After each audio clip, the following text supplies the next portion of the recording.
For the first time ಪಾಕಿಸ್ತಾನದ ಒಳಗಡೆ ಭಾರತದ ಪರ ಧ್ವನಿ ಎದ್ದಿದೆ. ಪಾಕ್ ಸೈನ್ಯ ದಿಕ್ಕು ತೋಚದ ಸ್ಥಿತಿಗೆ ಬಂದ್ಬಿಟ್ಟಿದೆ. ಅಲ್ಲಿನ ಮುಸ್ಲಿಮರೇ ಪಾಕ್ ಸರ್ಕಾರದ ವಿರುದ್ಧ ತಿರುಗಿ ಬಿದ್ದಿದ್ದಾರೆ.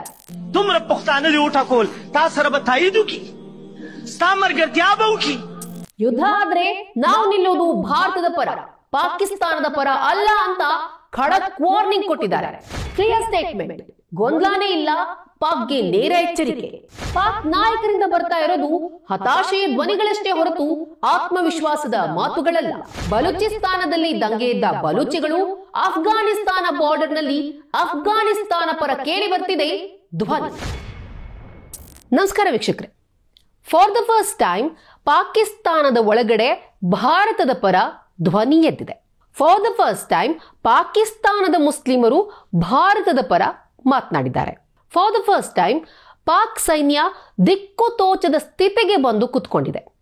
ಫಾರ್ ದ ಫಸ್ಟ್ ಟೈಮ್ ಪಾಕಿಸ್ತಾನದ ರಾಜಕೀಯ ನಾಯಕರುಗಳು ನಮ್ಮ ಪರವಾಗಿರೋರು ಯಾರು, ನಮ್ಮ ವಿರುದ್ಧವಾಗಿರೋರು ಯಾರು ಅನ್ನೋ ಗೊಂದಲಕ್ಕೆ ಸಿಲುಕಿದ್ದಾರೆ.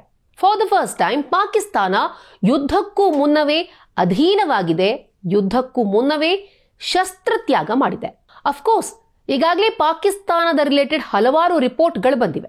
ಪಾಕಿಸ್ತಾನದ ಎಕನಾಮಿ ಹೆಂಗಿದೆ, ಪಾಕಿಸ್ತಾನದ ಸೈನ್ಯ ಹೆಂಗಿದೆ, ಅಲ್ಲಿನ ಸೈನಿಕರು ಹೆಂಗಿದ್ದಾರೆ, ಹಾಗೇನೆ ಅಲ್ಲಿನ ವ್ಯವಸ್ಥೆ ಎಷ್ಟು ಜಾಳಾಗಿ ಹೋಗಿದೆ, ಪಾಕಿಸ್ತಾನದ ಅಧ್ಯಕ್ಷರು, ಪಾಕಿಸ್ತಾನದ ಪ್ರಧಾನಿ, ಸೇನೆ, ISI ಎಲ್ಲ ಹೇಗೆ ಕಂಗೆಟ್ಟು ಹೋಗಿದ್ದಾರೆ ಅನ್ನೋ ಕುರಿತು ವರದಿಗಳು ಬಂದಿವೆ, ಬರ್ತಾನೆ ಇವೆ. ಈ ಎಲ್ಲ ವರದಿಗಳ ಜೊತೆ ಇನ್ನೊಂದು ವರದಿ ಬಂದಿದೆ. ಇದೇನಪ್ಪಾ ಅಂತ ಹೇಳಿದ್ರೆ, ಪಾಕಿಸ್ತಾನದ ಒಳಗಡೆಯೇ ಪಾಕಿಸ್ತಾನದ ವ್ಯವಸ್ಥೆ ವಿರುದ್ಧ ಎಷ್ಟೊಂದು ಅಸಮಾಧಾನ ಭುಗಿಲೆದ್ದಿದೆ, ಎಷ್ಟೊಂದು ಕುದಿ ಇದೆ ಅನ್ನೋದಕ್ಕೆ ಸಾಕ್ಷಿ.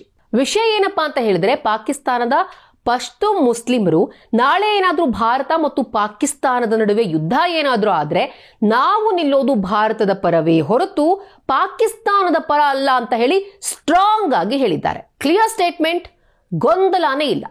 ಇದೊಂದು ರೀತಿಯಲ್ಲಿ ಪಾಕಿಸ್ತಾನದ ಪ್ರಧಾನಿಗೆ, ಪಾಕಿಸ್ತಾನದ ಅಧ್ಯಕ್ಷರಿಗೆ, ಪಾಕಿಸ್ತಾನದ ಸೇನಾಧ್ಯಕ್ಷರಿಗೆ, ಪಾಕಿಸ್ತಾನದ ISIಗೆ ನೇರವಾಗಿ ಕೊಟ್ಟಿರೋ ಎಚ್ಚರಿಕೆ. ಡೋಂಟ್ ಕೌಂಟ್ ಅಸ್, ನಮ್ಮನ್ನ ನೆಚ್ಕೊಂಡು ನೀವು ಯುದ್ಧಕ್ಕೆ ಹೋಗಬೇಡಿ, ಯಾಕಂದ್ರೆ ನಾವು ನಿಮ್ಮ ಜೊತೆಗಿಲ್ಲ ಅಂತ ಹೇಳಿದ್ದಾರೆ. ಅವ್ರೇನ್ ಹೇಳಿದ್ದಾರೆ ನೀವೊಮ್ಮೆ ಕೇಳಿಸ್ಕೊಳ್ಳಿ.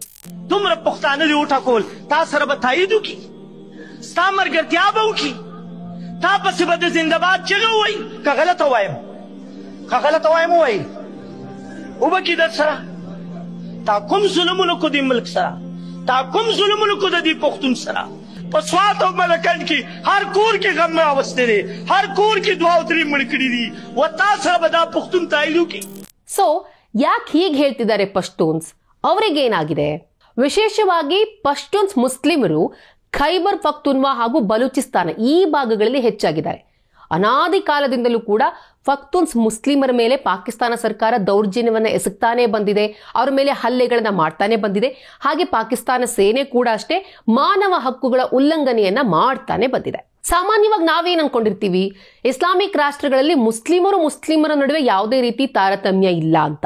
ಆದ್ರೆ ವಸ್ತುಸ್ಥಿತಿ ಹಾಗಿಲ್ಲ.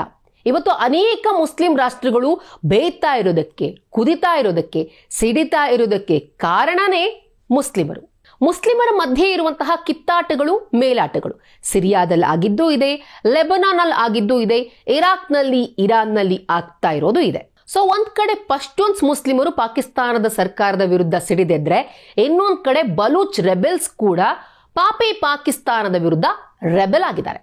ಒಂದ್ ಕಡೆ ಬಲೂಚ್ ರೆಬೆಲ್ಸ್ಗಳು ಪಾಕಿಸ್ತಾನದ ವಿರುದ್ಧ ಸಿಡಿದೆದ್ದಿದ್ದಾರೆ, ದಂಗೆ ಎದ್ದಿದ್ದಾರೆ. ಎಷ್ಟರ ಮಟ್ಟಿಗೆ ಅಂತ ಹೇಳಿದ್ರೆ, ಇವತ್ತೋ ನಾಳೆನೋ ಬಲೂಚಿಸ್ತಾನ ಪಾಕಿಸ್ತಾನದಿಂದ ಬೇರೆ ಆಗ್ಬಿಡುತ್ತೇನೋ ಅನ್ನೋ ಪರಿಸ್ಥಿತಿಗೆ ಬಂದಿದೆ. ಇನ್ನೊಂದ್ ಕಡೆ ಅಫ್ಘಾನಿಸ್ತಾನದ ಬಾರ್ಡರ್ ನಲ್ಲಿ ಅಫ್ಘಾನಿಸ್ತಾನ ಪರ ಧ್ವನಿಗಳು ಕೇಳಿ ಬರ್ತಾ ಇವೆ. ತೆಹರಿಕ್ ಇ ತಾಲಿಬಾನ್ ಪಾಕಿಸ್ತಾನದ ಒಳಗೆ ಇಂಚಿಂಚು ಒಳಗಡೆ ನುಗ್ತಾ ಇದೆ. ಈ ನಡುವೆ ಪಾಕಿಸ್ತಾನದ ನಾಗರಿಕರು ಕೂಡ ಪಾಕ್ ಸೇನೆ ವಿರುದ್ಧ ತಿರುಗಿ ಬಿದ್ದಿದ್ದಾರೆ. ಇತ್ತೀಚೆಗೆ ಇಸ್ಲಾಮಾಬಾದ್ನ ಲಾಲ್ ಮಸೀದಿಯಲ್ಲಿ ನಡೆದ ಧರ್ಮೋಪದೇಶದ ಸಂದರ್ಭದಲ್ಲಿ ಮೌಲಾನಾ ಅಬ್ದುಲ್ ಅಜೀಜ್ ಭಾರತದ ಜೊತೆ ಯುದ್ಧ ನಡೆದ್ರೆ ಪಾಕಿಸ್ತಾನದ ಪರವಾಗಿರುವವರು ಕೈ ಎತ್ತೋದಾಗಿ ಹೇಳಿದ್ರು. ಆದರೆ ಒಬ್ಬ ವ್ಯಕ್ತಿ ಕೂಡ ಕೈ ಎತ್ತೇ ಇಲ್ಲ. ಈ ವಿಡಿಯೋ ಸೋಷಿಯಲ್ ಮೀಡಿಯಾದಲ್ಲಿ ವೈರಲ್ ಆಗಿದೆ. मसला ये है कि पाकिस्तान और हिंदुस्तान की जंग इस्लाम की जंग ही नहीं है, पाकिस्तान की जंग कौमियत की जंग है। और आप सल्लल्लाहु अलैहि वसल्लम ने फरमाया किसी ने पूछा कि एक शख्स कौमियत के लिए लड़ता है, शुजाअत के लिए लड़ता है और गैरत के लिए लड़ता है, तो कौन अल्लाह के रास्ते में है? ಈ ಟೈಮ್ನಲ್ಲಿ ಮಾತನಾಡಿದಂತಹ ಮೌಲ್ವಿ, ಭಾರತಕ್ಕಿಂತ ಪಾಕಿಸ್ತಾನವೇ ನಮ್ಮ ಮೇಲೆ ಹೆಚ್ಚು ದಬ್ಬಾಳಿಕೆ ನಡೆಸಿದೆ. ಕನಿಷ್ಠ ಪಕ್ಷ ಭಾರತ ಯಾವತ್ತೂ ಕೂಡ ಲಾಲ್ ಮಸೀದಿ ಅಥವಾ ವಜೀರಿಸ್ತಾನ್ ಮೇಲೆ ಬಾಂಬ್ ಹಾಕಿಲ್ಲ ಅಂತ ಹೇಳಿ ಪಾಕ್ ವಿರುದ್ಧ ಆಕ್ರೋಶ ವ್ಯಕ್ತಪಡಿಸಿದ್ರು. ಪಾಕಿಸ್ತಾನ ಭಾರತದ ಜೊತೆಗೆ ಯುದ್ಧ ಮಾಡೋದ್ ಸಾಯ್ರಿ, ತನ್ನದೇ ದೇಶದ ನಾಗರಿಕರ ದಂಗೆಯಿಂದ ಕೊತ ಅಂತ ಕುದಿತಾ ಇದೆ. ಈ ನಡುವೆ ಪಾಕಿಸ್ತಾನದ ಜನರು ಹಿಂಗ್ ಮಾತಾಡಕ್ ಶುರು ಮಾಡ್ಬಿಟ್ರೆ ನಮ್ಮ ಪಾಕಿಸ್ತಾನದ ಪ್ರಧಾನಿ ಶೆಹಬಾಜ್ ಶರೀಫ್ ಎಲ್ಲಿ ಹೋಗ್ಬೇಕು, ಜರ್ದಾರಿ ಎಲ್ಲಿ ಹೋಗ್ಬೇಕು, ಬಿಲಾವರ್ ಭುಟ್ಟೋ, ಆಸಿಂ ಮುನೀರ್ ಎಲ್ಲಿ ಓಡೋಗ್ಬೇಕು ಹೇಳಿ.